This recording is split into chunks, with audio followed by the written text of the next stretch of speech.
Welcome to another 5 Composers video, the show where we take one musical theme or idea and give it to 5 different composers to see what they can come up with. And the location for the project this time was the most spectacular so far, Gloucester Cathedral. I was contacted by James Mitchell, who is the sub-organist at the Cathedral. He was a fan of the show and asked if I'd be interested in doing a 5 Composers project for organ, but not just any organ, the actual organ in Gloucester Cathedral. An enormous instrument which dates back to the 17th century and which, as you'll hear, fills the cathedral with the most amazing sounds. I got to have a little go on it myself, and it was a lot of fun, although I have to say it brought out my childish side a little bit.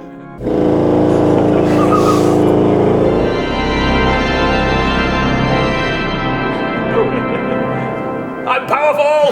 James quickly proved to be an absolutely ideal collaborator. Apart from being a brilliant organist, he's actually writing a definitive guide for composers to how to write for organ, which is due to come out later in the year. All the composers found him super helpful, guiding us around the complexities of writing for this instrument, which is by no means easy. There's a lot to wrap your head around. And James literally hooked his computer up and Zoom called us each individually, direct from the organ loft, so we could test out stuff with him live at the instrument. If you're interested in learning more, I'm going to do a post all about what we learned over on my Patreon page, and I'll also be posting scores and MP3s of all of today's pieces, so do check that out if you're interested. The composers this time were a mixture of the familiar and the new. Welcome back to Ben Levin. These 5 Composer videos are never quite the same without him. And also welcome back to the fabulous Zoë Martlew, who wrote that amazing Vaccine song in the 5 Composer heavy metal video. And 2 new faces to welcome: Barnaby Martin, who many of you will know from his excellent Listening In channel, which covers classical and film music. And finally, composer Mikhail, who is a fantastic composer who hails from Jamaica. So many thanks to all of them and to Gloucester Cathedral. It was just such an experience to literally have the keys to the place.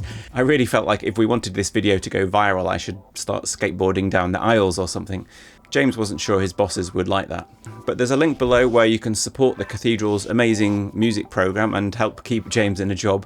And finally, a particular thank you to Floating Earth and Signum Records, who once again lent us the fabulous Tom to record the glorious sounds of the cathedral in full Technicolor. Say hi, Tom. Oh, yeah. Oh, one more thing, I nearly forgot. The theme. So I wanted to find something that might work well on this kind of organ without being too disrespectful to the surroundings. So I thought the night sky and the stars would be a good overall theme. So I asked each composer to base their piece, in whichever way they wanted, on Twinkle Twinkle Little Star, but also to include a quote from at least one other star-related piece of music. Each piece was to be a minute long, and first up it's Barnaby Martin. So as soon as David told us about his plan for this particular video, I instantly thought about Hans Zimmer's score for Interstellar.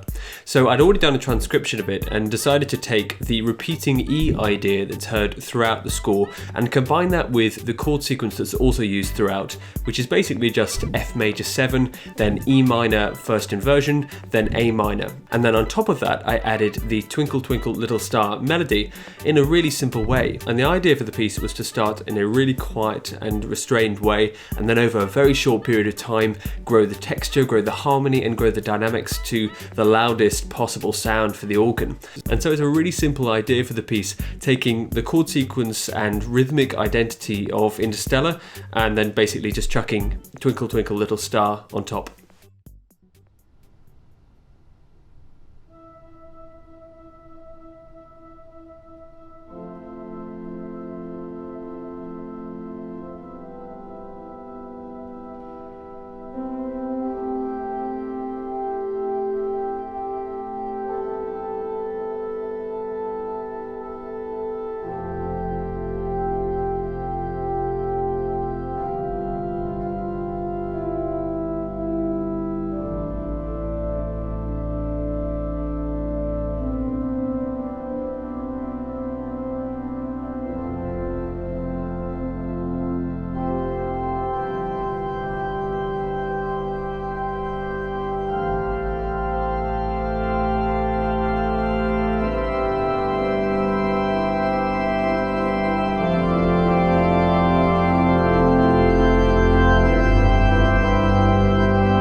Okay, here is Barnaby.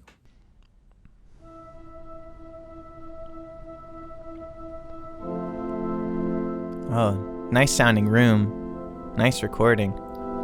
Atmospheric start.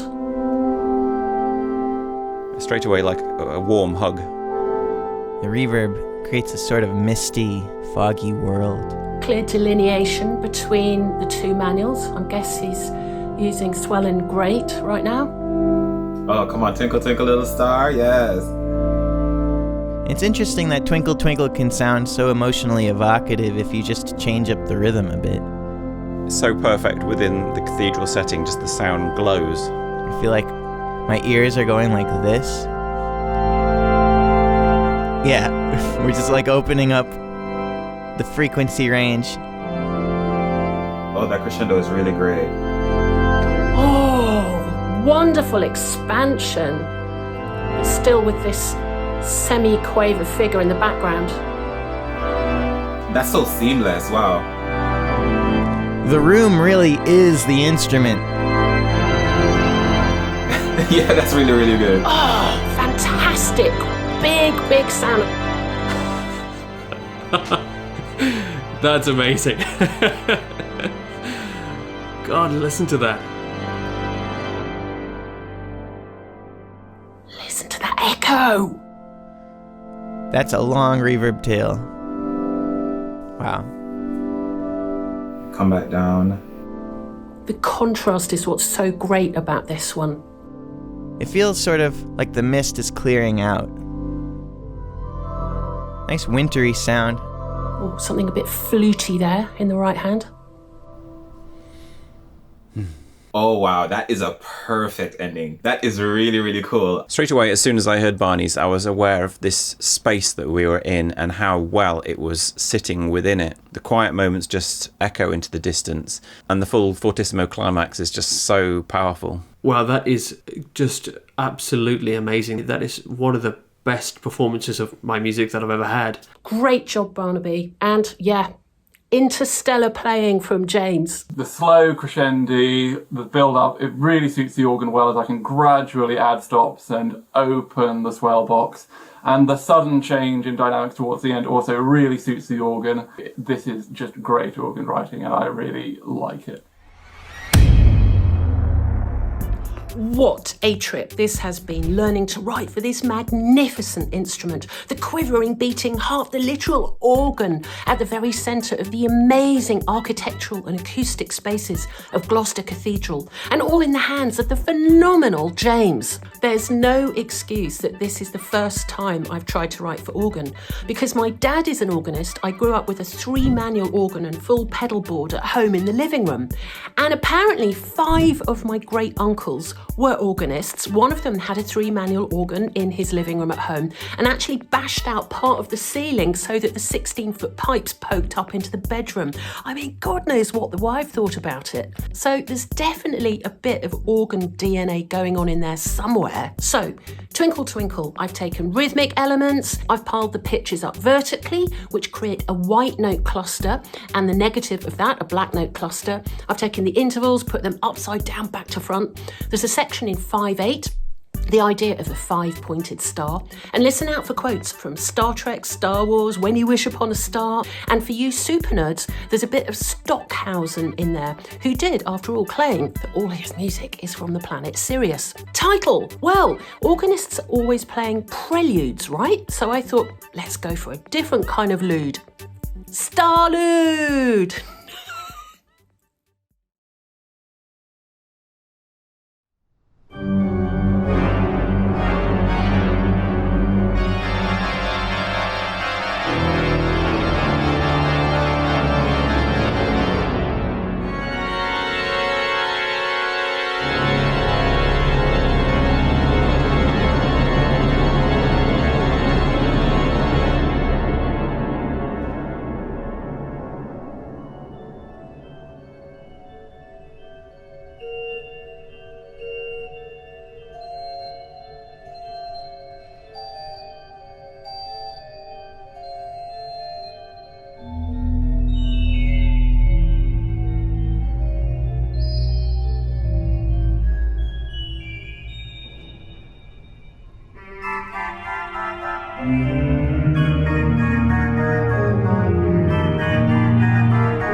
Okay, this is Zoe's piece. Let's see what's going on in the universe of Starlude. Zoe, go Zoe. Okay. Gnarly start. Oh, we're going straight in. I love that sort of repeating line in the bass. A great use of those chords in the right hand with the pedals. Wow, that's an organ.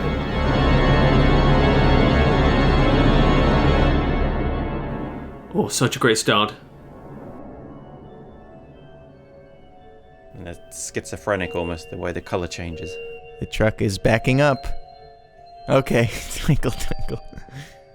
Oh, I like that separation of that accompaniment way in the distance. It's hard to react to this one because as soon as I start talking, I interrupt an amazing new development. I love this one.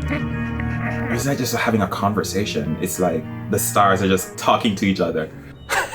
It's great, it's like a fairground ride now. Zoe's really going for it. I feel like I played it a lot more safe. They're so colourful, they're so like visual, these sounds. That is awesome. It's just such a beautiful sound. This is so French inspired. Zoe really shows us the full range of colour of the instrument. It's amazing how many different tones that come out there. It made me feel like I've been quite unambitious in the colours that I chose in my piece. I just love how different all the textures are in this piece. You've got just rapidly changing dynamics and sort of meters and different stops and colours and sounds, and they just all come at you all at once, and just an amazing feeling. That was brilliant. I really enjoyed that. That was really, really cool. And to actually hear various aspects of the universe are kind of like conversing across a room. Just such an honor to hear this amazing work. Zoe, amazing, amazing. Zoe's piece is really fun. I had very little input into the registrations. She came up with most of those herself. They're all great, they all work really well, and I can take them to lots of other organs outside of Gloucester, so if I wanted to take this piece with me on a recital tour, that'd be absolutely fine. Almost no adaptation needed. So yeah, get creative with registrations. You can do some really cool stuff with it. I found writing for organ to be pretty difficult. At first I thought it'd be easy. It's sort of like writing for a piano that sounds like Count Chocula, but ultimately it was not like that. There's a lot of stuff the organ does that the piano doesn't, and a lot of things that work on piano that don't work on organ. And it's probably no surprise to anyone, but it was surprising to me just how much that is the case. And so I ended up writing something pretty safe and vanilla and sending it to our organist, James Mitchell, to look at it and give me any advice. And James was incredible. He went way above and beyond anything I could have expected. He was so helpful. What he did was he listened to my regular music that I normally put out and realized that there was some potential for me to explore my voice further. And then he gave me all these amazing suggestions and guidance to make my piece more dynamic, more powerful, and easier to play on the organ. And we put the Twinkle Twinkle Little Star theme in the beginning. Twinkle Twinkle Little Star, in those sustained notes. And then for my other space-themed piece, I included Somewhere Over the Rainbow by The Wizard of Oz. And I think when the wizard wrote it, he was thinking really far over the rainbow. Really, really far up, out into the void of space, that emptiness that we all pursue, unaware that the real pot of gold is in us all along. God bless.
Okay, next we have Ben. Ben's piece. I cannot wait to hear this, particularly after Ben did such an awesome job on the heavy metal number that I did last time on this show. So Ben, go for it. Oh, very gentle start. Oh, a really beautiful texture to start off with. Very subtle, those sustained sounds. That's the sound of the organ that I associate when organists improvise at the beginning of a church service.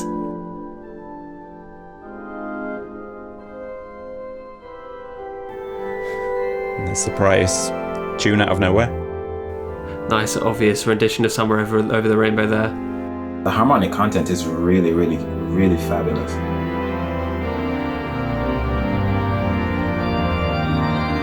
Crescendoing. Swell box to this fuller organ sound. Really like the change in texture, much faster subdivisions.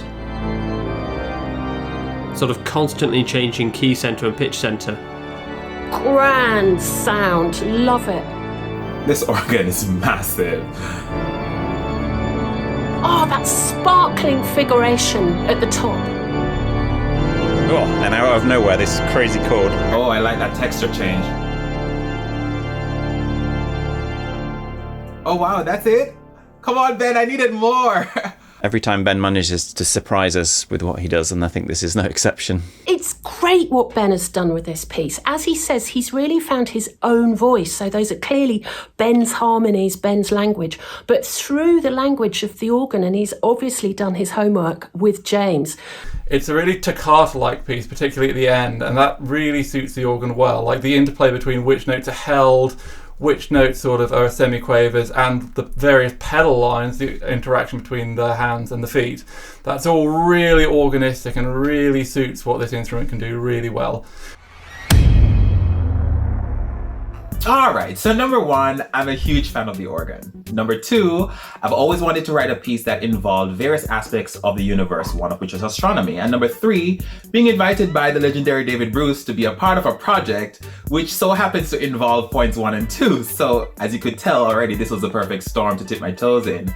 So thank you, David, for having me a part of this project. Such an honor beyond words. So looking at the organ, I always thought of when the stops are engaged with various registration, it looks like it's creating its own constellation of sorts. And so sonically, I chose mutation and mixture stops, which are stops that are used in a supporting role most of the time. And I've made them the primary role to create these indistinctive nuances that eventually becomes distinct as the piece progresses because I've added more stops. And so I chose Twinkle Twinkle Little Star as the main theme. And so the narrative goes in which you have this sound whirl of the stars populating and glistening and shimmering, and eventually it shifts to which an onlooker sees a particular star and starts to levitate towards it. And as he gets closer and breaks the barrier between Earth and space and see the vastness of the domain, that once it's a star that he was so focused on, you'll start to realize that is this big ball of light. And so when my title, Sitte Starde, is the Jamaican translation of "Look, there's the star."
Okay, next we have Mikhail, and I really loved his description of the sort of narrative journey that this piece is going to take us on. I'm going to try and listen out for that. It's a great start. I think the prize for the most arresting opening. I didn't have any sound in my whole piece that was like that sound. I love the space in this. Wonderful, mysterious, cosmic space. It's pretty eerie, actually. A lot of tension in the air. I love that weird bass sound. You can just hear it below everything else. Mick, those are the mutations. Mikhail, you've nailed this. I love the use of colour from James here. Fragments of light flitting past. And also from Mikhail as well, choosing which stops to pull out and which to change. Beautiful combinations of sounds. There's Twinkle Twinkle falling like a meteor. Hell yeah, James. James played all these pieces really well. This is really about light. Feels like an orchestral text in this, actually. Oh, that 32 foot in the pedals, rumbling. Again, the sustained notes, but now in the pedal, and you're sort of really growling. Wow, that rumble. That's an ominous rumble. The sort of distance between the pedal and the treble notes there is huge. It's really interesting. Yeah, really intriguing piece from Mikhail there. Just so much atmosphere. I absolutely love this piece. It's so clever.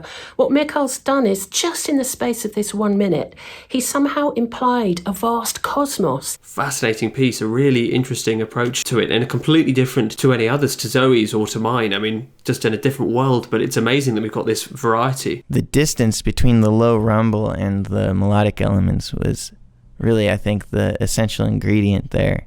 The emptiness, the vastness, the space, and then the brightness. I really felt that, especially with the way the music played into the room it was in. Writing for organ in a room like this, I feel like you're arranging for the room more than you're even arranging for the instrument as a note creator. You're arranging more for reverberant textures and the various ways to create contrast within one. And this piece, I feel, so far is like the clearest lesson to me on how to make a not churchy, not conventional organ sound that really was made for that room, made that for that large church space.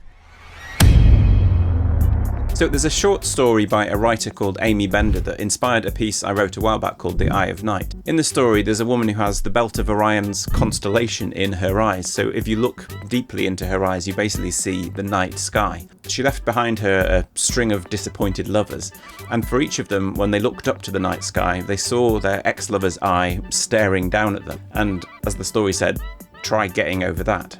And I thought the story captured the beauty, but also the terror of the night sky. So I wanted to make something a bit terrifying. So I thought of a sort of terrifying, discordant version of Twinkle Twinkle. I've always loved Twinkle Twinkle as a poem, you know, How I Wonder What You Are, which is actually what my piece is called. And I thought a terrifying version of that would be quite fun. As with everyone else, James really helped me out to polish and refine how things sounded on the organ. And in my first draft, I'd forgotten to add some other quotes. So I added 2 new quotes. There's a bit of David Bowie's Starman, just the rhythm right at the start and the end. That really surprised me. Yeah, you need good butt muscles to do that. Yeah. Yeah, cool. And also one that I was quite proud of was Puccini's E lucevan le stella, which means and the stars were shining. You know, it's... which is putting a menacing growl down in the pedals. And that's it. I hope you enjoy it.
It's time for David's piece, okay?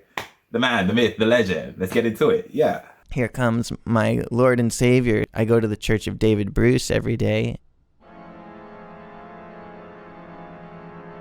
There's actually a bit more of Starman in the bass. Starman. That texture at the beginning is just very, very unique. Oh, these are scrunchy chords. It's beautiful and ugly chords. I feel like I can hear everything so clearly. This is a very, very angry Twinkle Twinkle. This is quite beautiful, ugly. I like it. Fantastic with the pedals. Oh yeah. Oh, wow. Oh yeah. Oh, wow. Oh yeah. Oh, wow. Wonderful change of registration.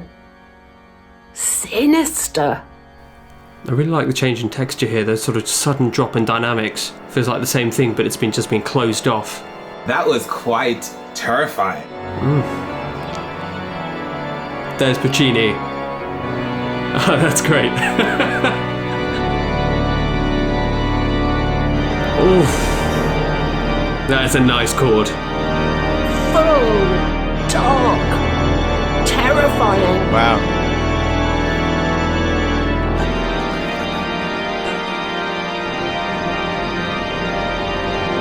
That rhythm just pops out of nowhere. That piece really nailed the low end for me. Like every time the low end changed or came in or was gone or, you know, whatever happened with it throughout was very impactful. Every little change that happened in the music made a really powerful impact on the emotional temperature of that moment. But it was very ominous, as David described in this piece. Definitely captures some of the terror of the night sky.